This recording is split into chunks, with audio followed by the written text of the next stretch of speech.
we need to talk about something that's happening right now, something incredibly serious. Absolutely. It involves a fundamental shift, really, a quiet handover of power. Specifically, sensitive government data, our data, moving into private hands. And not just any private hands. Companies led by individuals with, well, let's just say, very particular ideas about the future. Ideas that maybe don't align with traditional democracy. It sounds alarming because it is. This isn't some theoretical risk analysis. It's happening. It's operational. It truly is. And it involves information that's deeply personal. Okay, let's break that down. What kind of data are we actually talking about here? We're looking at IRS tax returns, for starters, detailed financial information on individuals. So, incredibly private financial details. Exactly. Plus, Social Security records, extensive data related to immigration status, tracking, even behavioral analytics on U.S. citizens. It's vast. And this data is being accessed, managed by a private company.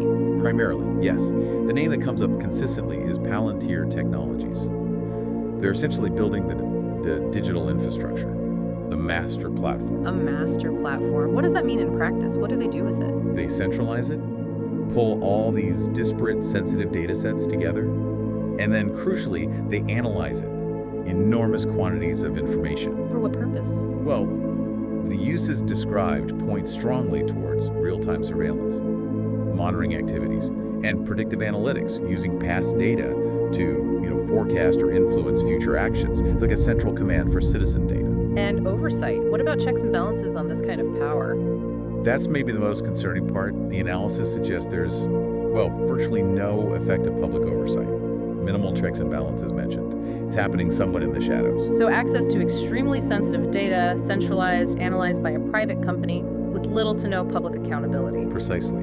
And happening right now. This isn't a future scenario. We have to talk about who is behind this. Who are the key players? Well, Peter Thiel is central. Co-founder and chairman of Palantir. His involvement is fundamental. Okay, Thiel. Anyone else significant in this picture? Yes. Elon Musk also appears connected, particularly through involvement with something called the Department of Government Efficiency, DOGE for short. Department of Government Efficiency, DOGE. It sounds almost deliberately bureaucratic, maybe even a bit jokey. It might sound that way, but its reported function is serious. It seems focused on streamlining the consolidation of this government data. Streamlining how? By building, let's call it a seamless interface, making it easier and faster for private intelligence platforms like Palantir's to connect to and pull from critical government databases, breaking down silos, but perhaps without enough thought to the implications. And Thiel and Musk, they have a history, don't they? They do, a long one. Co-founders of PayPal, part of that whole PayPal mafia group that's become so influential in tech and finance. So their paths crossing here isn't just random. It doesn't seem random at all. Thiel was an early key investor in Musk's SpaceX. And Musk's role here seems instrumental in perhaps opening doors within the government, giving Palantir access to these federal systems through initiatives like DOGE. It sounds less like coincidence and more like coordination. The pattern strongly suggests coordination, working in concert, you could say, building the shared infrastructure. It looks like the construction of a new kind of power center, built on data. Okay, so we have the data, the platform, the key players. But you mentioned ideology earlier. This isn't just about tech billionaires building tools, is it? No, definitely not. There's a distinct ideological current running beneath this, specifically ideas linked to the Dark Enlightenment movement. Dark Enlightenment. What is that fundamentally? At its core, it's a rejection of democracy, a belief that democracy is inherently flawed, inefficient, messy, prone to failure. So if they reject democracy, what's the alternative they envision? The alternative, often proposed, is rule by strong, unelected figures. Maybe technocrats, maybe corporate leaders. Essentially, elites who can make decisive, absolute judgments without being bogged down by democratic processes, public opinion, that sort of thing. And how does this connect back to Thiel? Thiel has been very explicit. He's on record saying, quote, "I no longer believe that freedom and democracy are compatible." That's a direct quote. That's stark. It is. And he's known to have financially supported writers and thinkers associated with this movement, like Curtis Yarvin, who actually coined the term Dark Enlightenment. What about Musk? Is he as explicit? Not the same way, perhaps. His language isn't always as overtly philosophical. But his actions, his pragmatic alignments with more authoritarian figures in other contexts, and crucially, his role in enabling these very data systems. It suggests, at minimum, a strong practical alignment with the outcomes the Dark Enlightenment calls for. Centralized control, efficiency over democratic process. So this isn't just some fringe academic theory.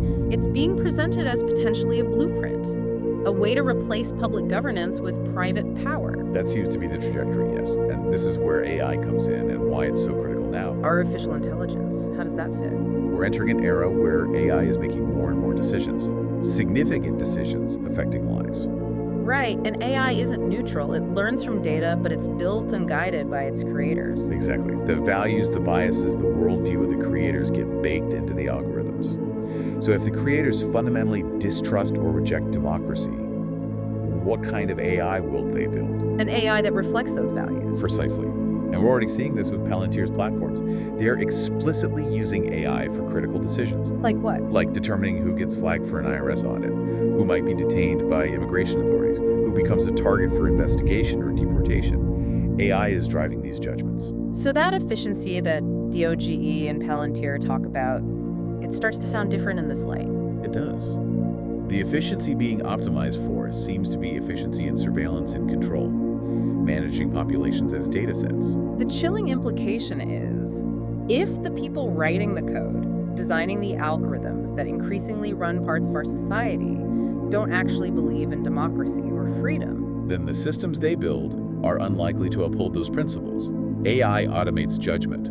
And here, that judgment is being coded by people with potentially anti-democratic beliefs. This feels like it goes beyond typical political debates. Left versus right doesn't seem to capture it. No, it really doesn't. This is about the fundamental structure of power. Who holds it, and how is it exercised? And that's why this feels existential for a democratic society. It is. Because when a very small group of unelected individuals controls the data, writes the rules encoded in algorithms, and oversees automated decisions affecting millions, your role changes. You're no longer primarily a citizen in the way we understand it. You risk becoming primarily a data point, an object to be managed within their system. And the ways we hold power accountable in a democracy, voting, protesting, legal challenges, how do those apply here? They break down. You can't vote out a database server. You can't effectively demonstrate against a machine learning model you don't understand and can't see.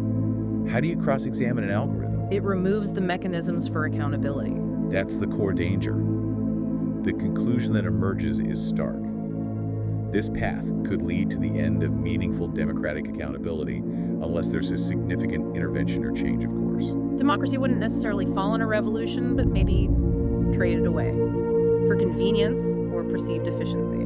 That's the worry. A gradual erosion presented as progress or necessity. And the sense of urgency is palpable in the analysis of the situation. This isn't a warning about the distant future. No, the emphasis is clear. This is operational now. This is the struggle of right now. Is it too late? The analysis suggests it's not too late, but the window might be closing. Time is absolutely critical. What happens next regarding who controls these AI systems and the principles guiding them could determine the future shape of governance and freedom. Because AI will play a huge role. And the intent seems clear. Certain individuals want to control that AI, guided by an ideology that is, frankly, hostile to democracy. Yes, that's the convergence we're witnessing. It leaves you, the listener, with a really profound question, doesn't it? If the rules governing your life are increasingly lines of code written by people who openly state they don't believe freedom and democracy are compatible, what happens to your voice? What does it even mean to be a citizen if you're mostly just a data point in a system you can't influence?